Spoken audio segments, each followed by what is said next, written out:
First this morning in our top story, shipments of Pfizer's COVID-19 vaccine are now in Illinois. And it could be just a matter of days before they reach our viewing area right here. Now, the shipments arrived in Chicago this weekend from Belgium on United Airlines flights. At a press conference on Saturday, U.S. Army General Gustave Perna said healthcare workers and elderly people in long-term care facilities are expected to be the main recipients of the first wave of the 2.9 million shots this month.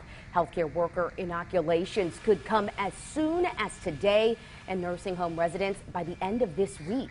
Congresswoman Sherry Bustos weighed in on the arrival. She sent us a statement saying, quote, "After the tremendous difficulties of the past year, this development signals brighter days ahead. It brings us one step closer to defeating this virus and being able to safely return to work, get students back in the classroom, hold loved ones close, gather to celebrate achievements or holidays, and come together once again," end quote. As distribution of the first doses of Pfizer's vaccine begins, the number of COVID-19 cases statewide continues to trend downward, but hospitalizations did tick up slightly. Health officials say 7,200 new confirmed and probable cases were found Sunday. Additionally, 115 people, that includes 3 in McLean County and 6 in the Tri-County area, did die because of the virus. The preliminary 7-day statewide positivity rate, that now stands at 9.1%. Some holiday cheer came early to the Twin Cities this weekend. Every year, the Bloomington Normal Trades and Labor Assembly partners with the McLean County Chamber of Commerce to host a holiday party for families that are low income. And as our own Liam Donahue shows us, this Saturday was no different as organizers kicked off the giving season by giving kids in that area an event to remember. For the past 38 years, the Twin Cities Trades and Labor Assembly has teamed up with the McLean County Chamber of Commerce to give children from and underemployed families the chance to celebrate during the holidays. Sean Eicher with Midwest Region Laborers says despite the pandemic, there was no doubt the event was going to be back this year, but knew some things had to change. Normally we're at Bloomington High School and we have a whole setup of games and a movie for kids, but this year, because of COVID, obviously, the Midwest Food Bank has provided us the facility. Couple those changes with the addition of a drive-through, and you have the 2020 Christmas for Kids event. Families were able to pick up a care package with food and toys, sponsored by multiple local businesses and unions, including Meyer and Normal, who donated more than $1,000 worth of toys. We normally service around 300 or so kids, and we are over 800 children this year. Caitlin Ryan with Midwest Region Laborers says each year this event provides families with much-needed essentials to get through the giving season.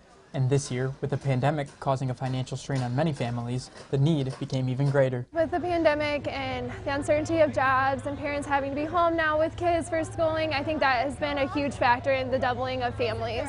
Eicher says the best part of this event is seeing the faces of those who are receiving the goods. We had a couple people stop and just get pictures with Mr. and Mrs. Claus. We've had people just waving like they're very happy, very appreciative. In the Twin Cities, Liam Donahue, WMBD News.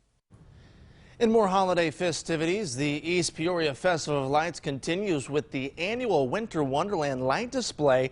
The mile-long drive has decorative lights and parade floats from this year's festival for you to see. But heads up, its popularity is increasing by the day. Just after the display opened at 5 p.m. Saturday, cars were already lined up all the way from Springfield Road far past Washington Street. The director of tourism and special events for the city of East Peoria says this year is busier than normal. The display is averaging about 250 cars per hour on a weekday. Again, there's no entertainment, no other things to do really. So people are in their warm cars and got their snacks and they're ready to go tonight. The revenue from Winter Wonderland goes back into the Festival of Lights, and McCarty says they hope to build 2 new floats for next year. You can catch the display every night until January 3rd in East Peoria's Veterans Park. In this week's CI Hero, a local Captain America is leading the charge to bring happiness to kids in the hospital here. Matthew Welker founded Characters for Kids. It's a nonprofit organization that's bringing costume characters and gifts to children in the hospital. Now, while COVID-19 restrictions are keeping this Captain America on the sidelines, he says he's as invested as ever.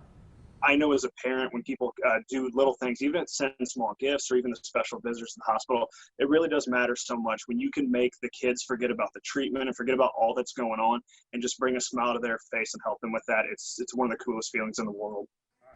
And you can catch the full story tonight on WMBD News at 10 during our CI Hero series with Rebecca Brumfield. Now here's a look at the weather with meteorologist Molly Naisland. Well, good morning, everyone. 25 in Peoria on our Brave Law Center camera. A cold and cloudy start to the day. But as we go later on, temperatures will make their way into the low 30s. We do have a green light on your morning and evening commute. We'll see clouds decrease slightly through the afternoon and part of the evening. Shelby? All right, thank you, Molly. The time is now 5:07. Let's take a look at traffic to get you out the door this morning. In Peoria, the 2600 block of Southwest Washington between Cherry and Warren Street is being condensed to 2 lanes, one in each direction. Crews are fixing a fire hydrant there.